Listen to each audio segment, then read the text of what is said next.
Hey creative friends, welcome to my channel. In this video I'm going to be making the old-fashioned oatmeal pie, which was the second most popular in my little survey that I did. I did a little poll with 5 pies.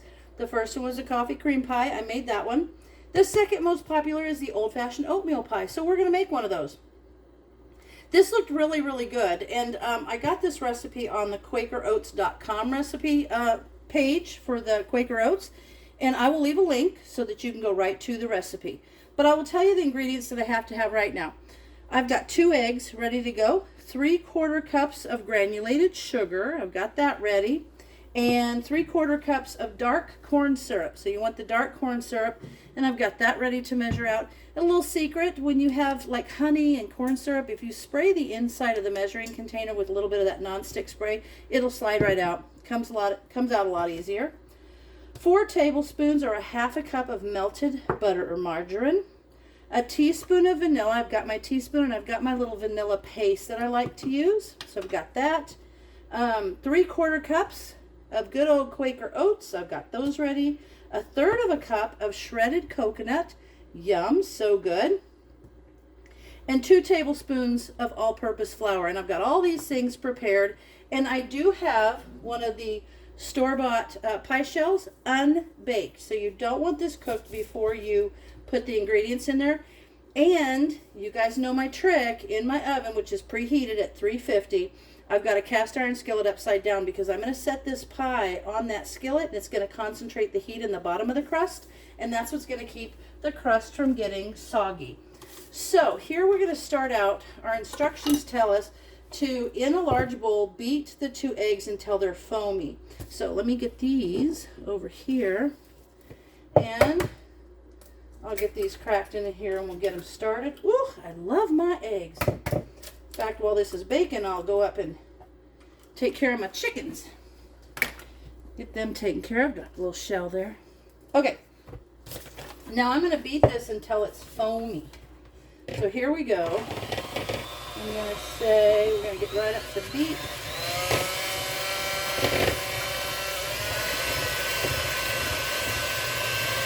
When it's foamy, which I'll let you see, there you go. See how you can see that? A little bit. Let me adjust my camera a little bit so I think you can see that a wee bit better. Don't fall. There you go. I feel like you can see it a little better, and I want you to be able to see what I'm doing. Scooch you in a bit. There we go. That looks a little better. Okay. I'm going to mix this up until they're foamy. And then we'll gradually add in the sugar. That looks pretty foamy to me. Now we're going to gradually add in the sugar. And mix that well. Turn that on to mix now. So now I got the sugar mixed in there. And we're going to add in the corn syrup and the margarine and the vanilla. So let's slide that corn syrup in there. See how nice that comes out. Let me get my little spatula. Ooh, this is looking good. Okay, let me get my spatula and scoop that out for you. There we are. But that comes out real easy. See there, you don't have to fight with it. You just get this little spatula and go right along there. Whoop, there we are. Comes out pretty darn easy. Okay. And now I'm going to mix that one up. I'm going to mix that. And then we're going to put in the margarine and the vanilla. So here's the margarine.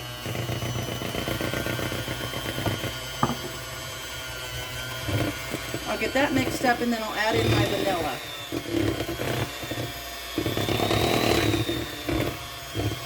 Okay. That's good. Now let me get my vanilla out. And then, once you have all this mixed really well, there's my teaspoon of vanilla. So yummy. I love this vanilla paste. I think it's so much better than regular vanilla.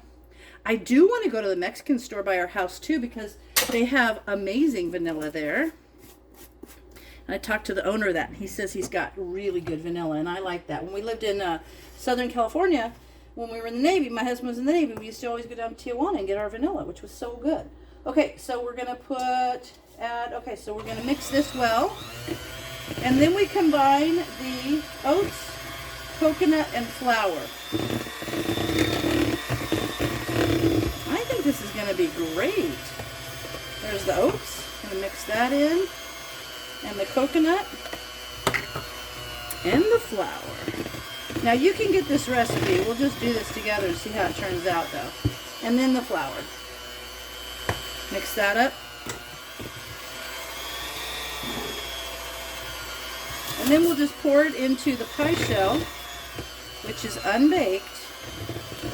Oh, this looks good. Okay. I think that's mixed well. Let me make sure I get all the way around the bottom. Pull anything up off the bottom. All right, now I'm going to get my beaters out of here.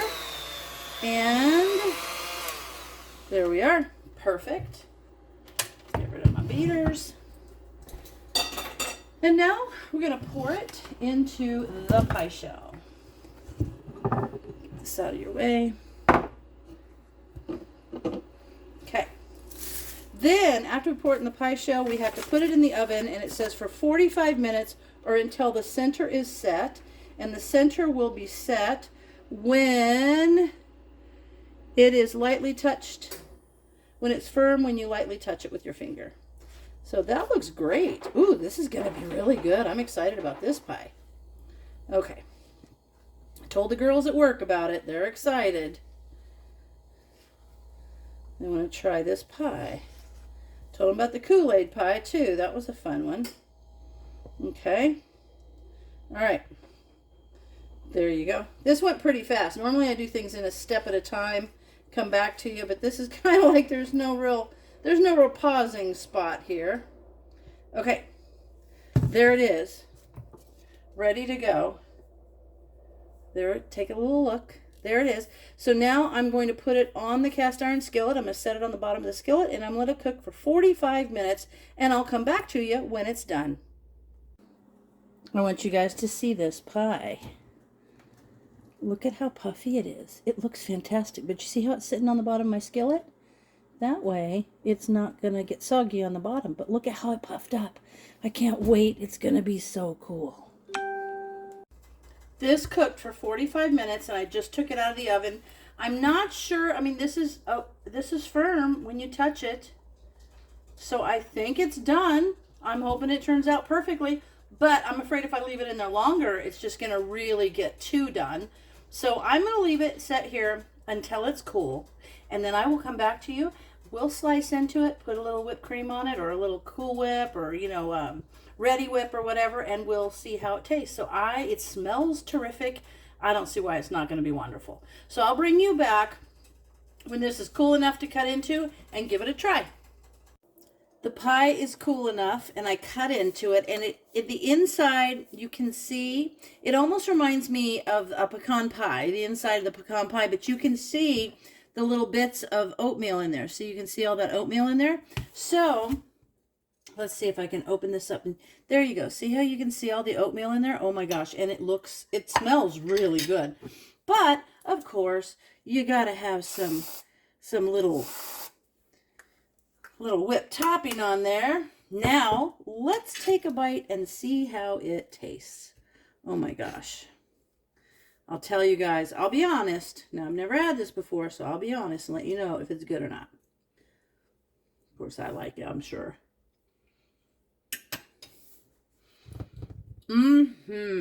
Oh, that's good. You can taste the coconut in there. You can taste the oatmeal, but oh my gosh, it's just really good. You could sprinkle a little cinnamon on there, and that would be awesome. Oh, I like it. Look at that. It's a little bit different, but similar to a pecan pie with the oatmeal in it. And the oatmeal, you can see it. Look how it like breaks up in there. It is really good. I like it. Well, this is another one of those pies that will be a do again. Gotta make one of these again sometime. So anyway, there it is. Oatmeal pie. And I hope you try it. If you try it and you do something like maybe add cinnamon or nutmeg or something, you could even add like cranberries in there. This is really a good pie. So there you have it. And as always, thanks for watching, and I will see you in my next video.